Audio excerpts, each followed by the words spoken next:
Hey guys, it's Cass. Welcome to Cass the channel show. Um, so I wanted to get on today and talk about religion and spirituality. So I was raised 70 Adventist, which is similar to being a Muslim, where we have the Sabbath, from Friday sundown to Saturday sundown. You don't eat pork. We don't eat shellfish, and you're supposed to wear conservative clothes.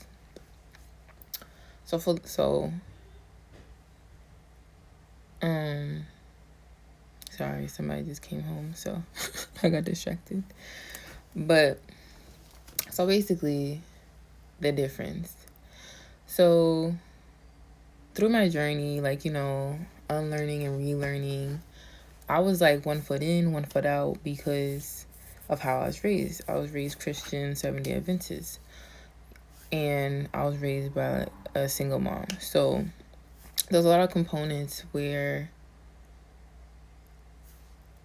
when it comes to religion, growing up, you're kind of taught to not question God, to, just believe and listen to the word, and then that's it, right? But in actuality, in my process, when I was learning everything, I was one foot in, one foot out, because it's I felt like you couldn't do that. You know what I mean? Part of me was just and you go into uncharted territory, basically. But I think the person who introduced me to spirit science, that's the first thing that really got me to open my eyes and be open-minded. I definitely recommend it on YouTube, for everybody, because I feel because they separate science and religion, it's why we're scared to go into uncharted territory. And because I feel if we really broke it down to the science, everything would make sense. So, for example, in the Bible, well, first of all, let's talk about the Bible. We call the Bible a book, but really it's a library. There's multiple books in the Bible, okay? And the Bible was written in allegory. So that means it's like punchlines. You're not supposed to take it for literal. You're not supposed to take it literal. So with that being said,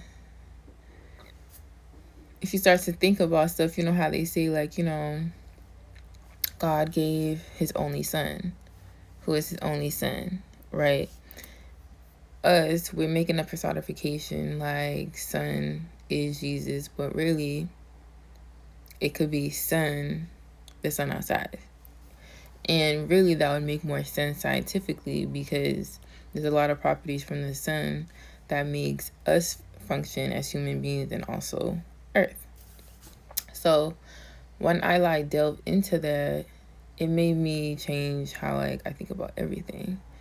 And I feel religion, from my perspective, again, all these videos are from my perspective on how I got here. So religion makes you look outside of yourself to God. And I feel that's detrimental to us, especially us Black people.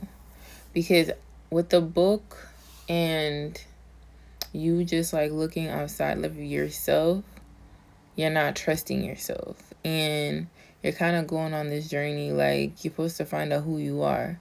So why aren't you asking yourself certain questions? Why aren't you looking within? And I feel people need to understand that God is within you. And after reading what is it called? Outwitting the Devil by Napoleon Hill, it even makes even more sense why religion and science should be separated. because how we view God, like the light, is just the positive charge of an atom. And how we look at the devil is just the negative charge of an atom.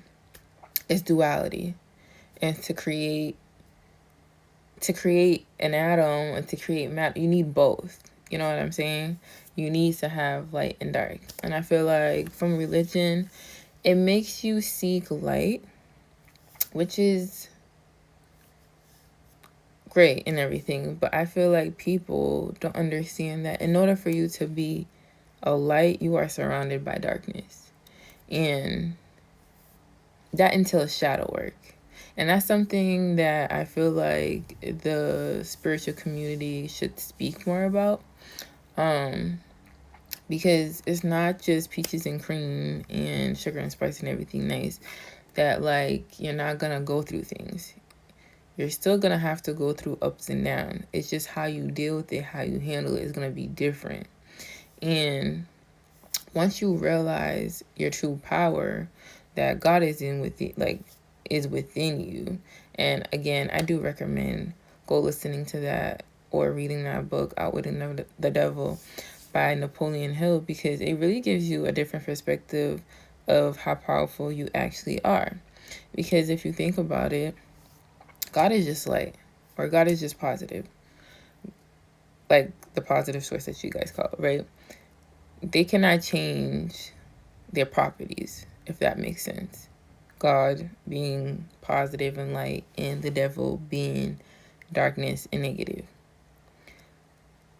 But we, as human, embody both of those, light and darkness.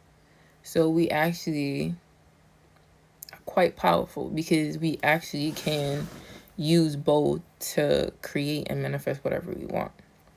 So by not realizing the properties, like what you are capable of inside with religion and science, like, you're missing that spirituality part, which is important, because that's the spiritual, like, the spirituality part is what allows you to grow, allows you to ascend, allows you to be a better version of yourself. And I think religion just gives you a whole bunch of rules and regulations, and not really teaching you about you. It's constantly telling you to pray, but what about, like, speaking into yourself what you want? Because I feel like another thing, people like to use God as a crutch, and the devil as well too, because it's just like anything good that happens, you want to put it on God. Everything bad that happens, you want to blame the devil. None of them got time for all that. You think they're working that much for everybody at the same? No, like, we're literally doing it to ourselves. Anything good that comes to us is because you deserve it. It's because you manifested it. It's because you created it. Anything bad is because you manifested it. You created it. Because, I mean, like I said, it may not be your fault that these things are happening, because it may be just your environment. But that's how you learn the power of your mind and looking within, because you can create your own reality. And all these things are vibration at the end of the day. If you're on a higher vibration, you have positive feelings. You're happy. You're inspired. You're passionate. You're high vibrational things. You can manifest good things. But if you're low in vibration, anger, anxiety, hate, you're going to manifest those things. And so it's just like how, people can say, how does God allow all these things to happen? All these negative things, like genocides, world hunger, all these things that you're seeing, like, how does it happen? At the end of the day, we need to understand, like, there's free will. That's another part. So if there's free will, he cannot intervene in the ways that you're thinking that he can, like, And that's, I should even say he, because we're personifying God. Is not a he, first of all. God. Source does not have a gender, first of all. And if it did, it would be a woman. Like, honestly. Again, my opinion.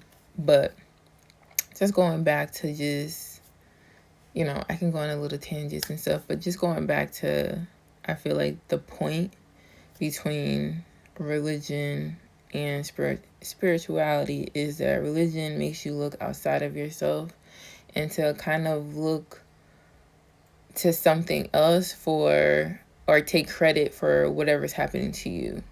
When spirituality actually teaches you that you are responsible for what happens to you and you have the power to create whatever it is that you want. And that's why, if you want to look at certain texts, live on earth as you would in heaven, right? So that means, first of all, hell does not exist. I just want to say that to anybody who is just scared they're going to go to hell. Hell does not exist. It's your reality is whatever you make it at the end of the day. So if you want to be in heaven, it's going to be here. Some people can look at what we're going through right now like this is hell. Like, what are you talking about? You know what I'm saying? And hell, if anything, would be like you having to reincarnate and keep having to do the same thing over and over again until you learn a lesson. That would be the real hell. But if you think the God that is ever so loving would do that to their child, if you want to put it in that way, that is crazy. What God are you serving? To think that they would do that, to have you burning in hell. Like, come on, guys. And that's why I really don't believe in a notion where you need to emit fear into your children. I never understood that. Or to be God-fearing. I do not fear God. Are you crazy? Why would I fear?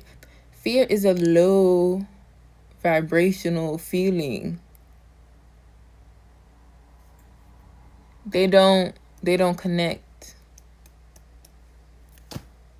So the God or the positive energy that we speak about would not want you to fear it in any way, shape, or form. It is all loving. It takes you as you are. You know what I'm saying? So it's just like those certain like constructs, like, you know what I mean? The little mind games that's being played and told is just like, it's just like too, like with the parent, like I mentioned before, like a parent emitting fear in their child. I don't believe that's okay, because that's not coming from love.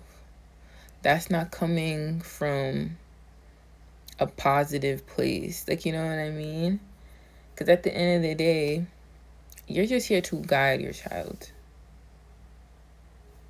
not to control them, not to make, obviously you're gonna make decisions as far as like making sure they're happy, healthy, and safe. But other than that, they're here to be on this journey and figure out and explore just like you did. Make decisions, figure it out.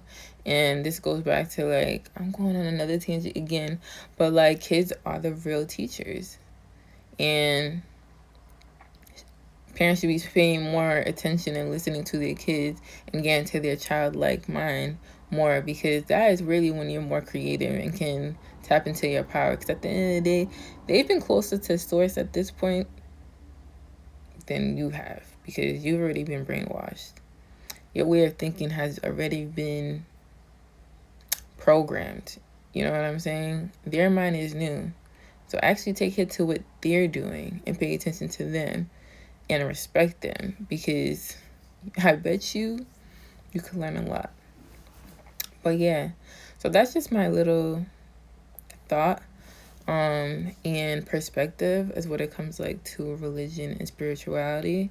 So I would consider myself more spiritual than religious now in my life. But this is coming from a place where, like I said, I was raised Seventh-day Adventist. I was in the church all day Saturdays. Anybody who know me on here, like, you know, who went to church with me, they already know. And it, like, and I'm Haitian, so we was there all day long.